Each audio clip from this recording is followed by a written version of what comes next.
चोरों को ठोको, भर्ती को मत रोको।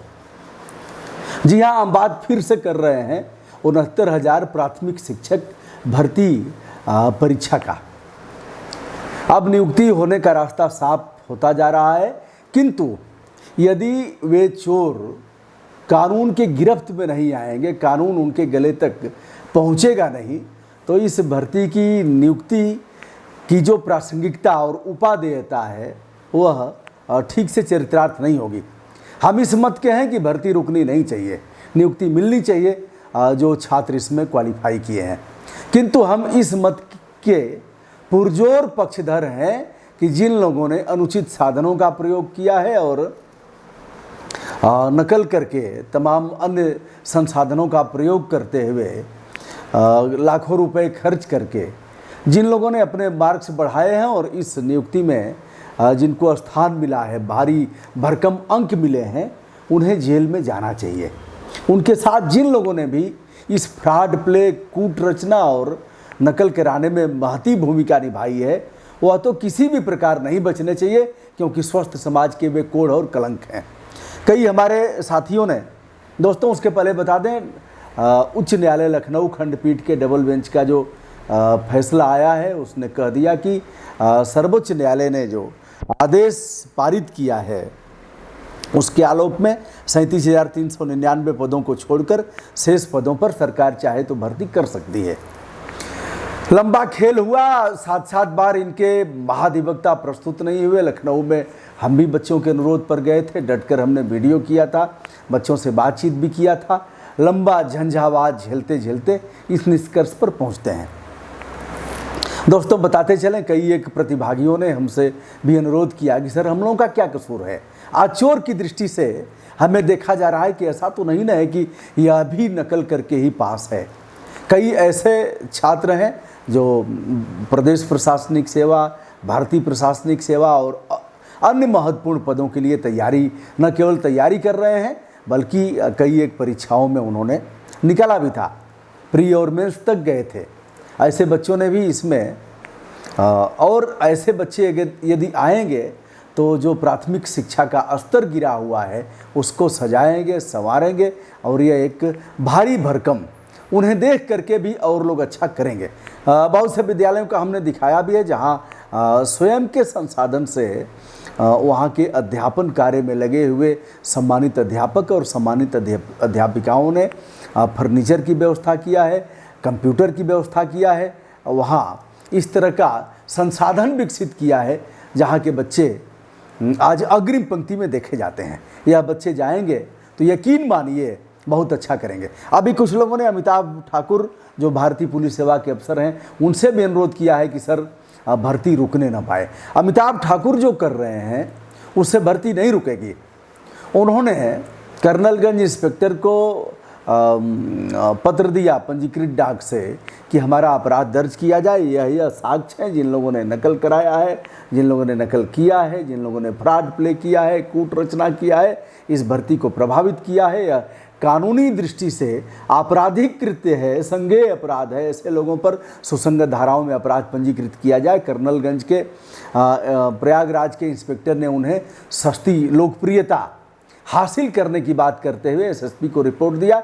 एसएसपी भी, वहाँ का जो भी एसएसपी हो, किम कर्तव्य विमूढ़ भारतीय पुलिस सेवा के अफसर रहने लायक नहीं हो और सीधे सीधे माननीय सर्वोच्च न्यायालय के महत्वपूर्ण आदेश का उल्लंघन किए हो।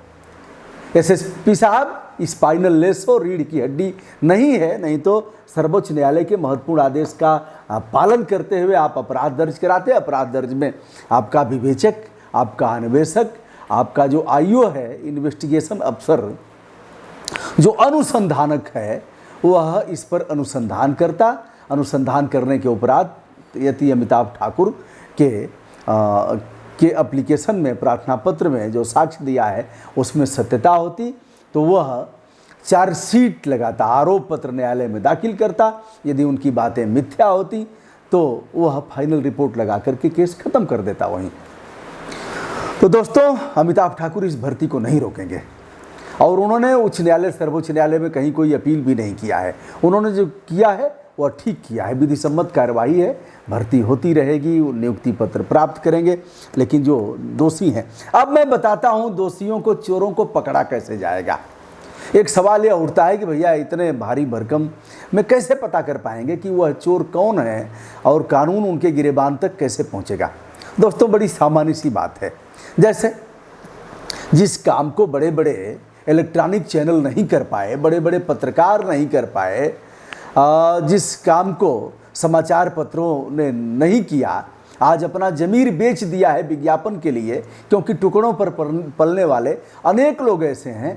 आप देखिए, मैं बताऊंगा, बड़े बड़े समाचार पत्रों की पोल बारी बारी खोलूंगा, परिस्थितियां चाहे जो भी आएँ, किस तरह से ये लोग उल्लंघन करते हैं विधि की मान्यताओं का, और शासन चुपचाप तमाशा देखता है, कोर्ट भी चुप रहता है। कोर्ट में जब तक हम नहीं डालेंगे तब तक कोर्ट कुछ नहीं करेगा। अभी एक मामले में हमने वीडियो भेजा है उच्च न्यायालय के मुख्य न्यायाधीश को, अभी तक कोई रिप्लाई नहीं आया है। देखता हूँ, मालिक हम लोग हैं, उच्च न्यायालय के मालिक हैं, सर्वोच्च न्यायालय के मालिक हैं, प्रधानमंत्री जी की मालिक जनता है, वे प्रतिनिधि हैं, इसीलिए उन्होंने प्रधान सेवक कहा। मुख्यमंत्री जी की भी मालिक जनता है, विधायक के भी आप मालिक हैं, सांसद के भी आप मालिक हैं, डीएम के भी मालिक हैं, एसपी के भी मालिक हैं, जिला जज के भी मालिक हैं। इसीलिए लोकतंत्र के पवित्र ग्रंथ में यह बात कही गई है, public is state in democracy, लोकतंत्र में जनता मालिक है। अमिताभ ठाकुर इस भर्ती को प्रभावित नहीं करेंगे, वो अपना जो काम कर रहे हैं उसे करने देना चाहिए। अब देखते हैं, न्यायालय ने रिपोर्ट मांगा है। कर्नलगंज के इंस्पेक्टर साहब पीतल की धातु का 3 स्टार लगाया हुआ कोतवाल, अंग्रेजों के जमाने का कोतवाल। देखिए अब कोतवाल रिपोर्ट क्या देता है। मैंने पहले भी कहा था, कोतवाल एक बार रिपोर्ट ही नहीं देगा, अगली बार फिर न्यायालय मांगेगा तो फिर रिपोर्ट देगा, यस आर नो, हाँ या ना में रिपोर्ट देगा। कोर्ट ने पूछा है कि अपराध दर्ज किया गया है कि नहीं, वह कहेगा नहीं या हाँ, या फिर अपराध दर्ज कर लेगा, दर्ज करके कह देगा कि, और कोर्ट बिगाड़ेगा भी नहीं कुछ, उनका कुछ नहीं बिगाड़ेगा इस मामले में। 2 रास्ते हैं, या तो अमिताभ ठाकुर दंड प्रक्रिया संहिता की धारा 156(3) के तहत जो उन्होंने किया है कोर्ट में जाएं और कोर्ट से आदेश कराएं, फिर विवेचना यही करेंगे। कोर्ट कहेगा अपराध दर्ज करके विवेचना करिए। अपराध दर्ज करने में भी महीनों लग जाते हैं, 10 दिन, 20 दिन, 25 दिन, फिर आदमी कोर्ट में जाएगा, हुजूर अभी तक दर्ज नहीं हुआ है, तो हुजूर फिर आदेश करेंगे या फिर तलब करेंगे। तो दोस्तों दूसरा रास्ता है कि परिवाद दाखिल करेगा कोर्ट में जाकर के, और उसमें पुलिस का कोई रोल नहीं रहेगा, न्यायालय में ही परिवाद दाखिल होगा, न्यायाधीश उसको सुनेंगे, सुन करके वहीं अपराध दर्ज हो जाएगा और वहीं से फिर सब कुछ होगा, वहीं से आरोपियों को नोटिस भेजी जाएगी। दोस्तों तो जिन बच्चों ने यह कहा है, हाँ मैं बता रहा था कि कैसे चोरों को पकड़ना है, आसान काम है। एसटीएफ अपना काम कर रहा है, कुछ लोगों को पकड़ा है, कुछ लोग गिरफ्त में एसटीएफ के रडार पर हैं, लेकिन बड़ा आसान है दोस्तों। देखिए 69,000 में 1,000, 2,000, 4,000, 5,000 लोगों ने नकल किया है। यह बात सही है कि टेट में नकल हुआ, सेट टेट में नकल हुआ और सुपर टेट में नकल हुआ, प्रमाणिक तौर पर कई जगह। मैं भी ऐसे जानता हूं कि तमाम विद्यालयों ने इस तरह से नकल कराया, ऐसे लोगों की बात भी कही गई है। दोस्तों बताते चलें कि टेट और सी टेट के बीच में जो सुपर टेट है, यदि लंबी छलांग लगाया है अभ्यर्थी ने तो उनको एक तरफ छांट लीजिए, एक तरफ छांट लीजिए। अगर 2, 4, 10, 2, 4 नंबर हैं तो कोई बात नहीं, उतनी तैयारी करके और भाग्य साथ दे सकता है, बाई लक ऐसा हो सकता है। लेकिन अगर लंबा अंतराल है, छक्का मार दिया है, तो छक्का मारने वालों को तो एक तरफ कर लो, 1 रन 2 रन का कोई मतलब नहीं है।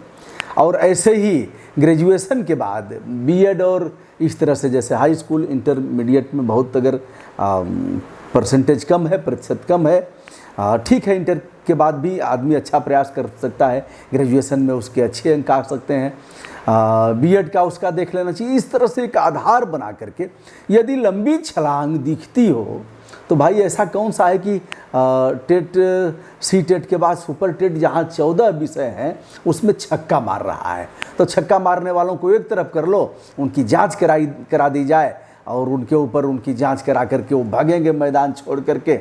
ऐसे लोगों पर कानूनी शिकंजा कसेगा और शेष लोगों को नियुक्ति दे दी जाए। लेकिन जो अभ्यर्थी उत्तीर्ण हैं उनका कसूर क्या है। दोस्तों, ऐसे तमाम दोस्तों ने हमसे बात किया है। इसमें महेंद्र मिश्र हैं, योगेंद्र यदुवंशी हैं, आशीष विश्वकर्मा हैं, सुब्रमणी हैं और ऐसे तमाम बच्चे हैं जो लगातार बातचीत करते रहते हैं। सभी की भावनाओं का कदर करता हूं। वैसे एक बार भी मैंने अपने किसी वीडियो में भर्ती के निरस्त करने की बात नहीं किया है। दोस्तों, अगले इस तरह के तमाम जो नियुक्तियां जो अभी तक लंबित हैं 2016 से, अभी एक नियुक्ति की बात हमने सहायक कोषागार लेखागार की बात किया है 2016 से, वो अभी लंबित है, उसके बारे में भी हम बात करेंगे। कसूर क्या है, उनकी लिखित परीक्षा हुई, उसके बाद साक्षात्कार हुआ, सारी औपचारिकताएं पूरी हो गई, उसके बाद भी राज्य सरकार चुप है। वजह क्या है? राज्य सरकार ने जांच भी कराया, अखिलेश सरकार की भर्ती थी। राज्य सरकार जैसे ही नई सरकार स्थापित होती है उसने सारी भर्तियों को रोक दिया, विजिलेंस और अन्य टीमों से जांच कराया, जांच में क्लीन चिट मिला। उसके बाद भी वजह क्या है, कसूर क्या है कि बच्चों को इस तरह से यहाँ से लेकर के कोर्ट तक दौड़ा रहे हो। उजागर तो करना ही पड़ेगा, सत्य को सत्य कहना ही पड़ेगा। यथार्थ का अन्वेषण करने से रोकेगा कौन? मनुष्य का जन्म मिला है, बड़े भाग्य मानुष तन पावा, सुर दुर्लभ सदग्रंथन गावा। सही बात कहिए। आइए दोस्तों, तय करते हैं, जाति से ऊपर उठेंगे, धर्म से ऊपर उठेंगे, वर्ग और क्यारियों की सीमाओं में कोई बांध नहीं पाएगा। हम सत्ता से भी ऊपर उठेंगे। हम नीर क्षीर विवेक का आकलन करते हुए सत्य को सत्य कहेंगे, सत्य के सिवा कुछ नहीं कहेंगे। दोस्तों, मैं हूं ब्रजभूषण दुबे, यूट्यूब चैनल ब्रजभूषण मार्कंडेय से। आज 69,000 शिक्षक, प्राथमिक शिक्षक भर्ती के मामले में जो मोटा मोटा अपना विचार था उसे रखते हुए और आप सभी से प्यार बांटते हुए एक अंतिम बात कहते हुए, जिन लोगों ने इस भर्ती में अपने आप को सफलता अर्जित किया है मेहनत करके, उन्हें भी बधाई। जिन लोगों ने किन्हीं कारणों बस पॉइंट से, नंबर से जो लोग कट गए हैं, उनके लिए यह कहता हूं कि लड़ते लड़ते गिर जाना कोई अपराध नहीं है, लेकिन मैदान से न उठना, हौसला पस्त कर देना, यह बड़े अपराध की श्रेणी में आता है। इसलिए कोई समय बीता नहीं है दोस्तों, अभी से शुरुआत कर दीजिए। फिर परीक्षाएं आ रही हैं, अगर कुछ नहीं होता है तो भी आप भूखों नहीं मरेंगे। विद्वता और जो आपकी क्षमता है, दक्षता है, उसकी कद्र होगी। इस विषय पर भी हम आगे बात करेंगे। शालीन भाव से हमारा नमस्कार। इस आशय से आप स्वीकार करेंगे कि यदि हमारे वीडियो आपको अच्छे लगते हों तो हमारे चैनल को सब्सक्राइब, लाइक तथा शेयर करें। अंत में कहता हूं, जब लोग वीडियो को देखते नहीं हैं, नमस्कार।